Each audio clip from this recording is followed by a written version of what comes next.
First thing I want to do is strip this wire.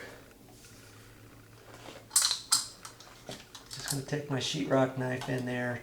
Carefully reach back as far as you can. Leave some of the sheathing sticking out. Keep your hand out of the way. We're just scoring the sheathing on the outside.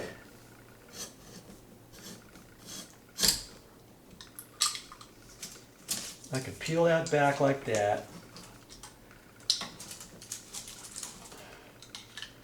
Use this, just push it on there and use it as a little saw. Hold this because it's stretchy. Pulls off. This paper comes off. Now there's a piece of paper that's around the ground wire. Just kind of get that. You can cut that off. If it doesn't come off all the way, you can use your pliers and chop at it, whatever. Okay, so that's what you're going to have coming out of your box. A white wire, a black wire, and a ground wire, which is the copper wire.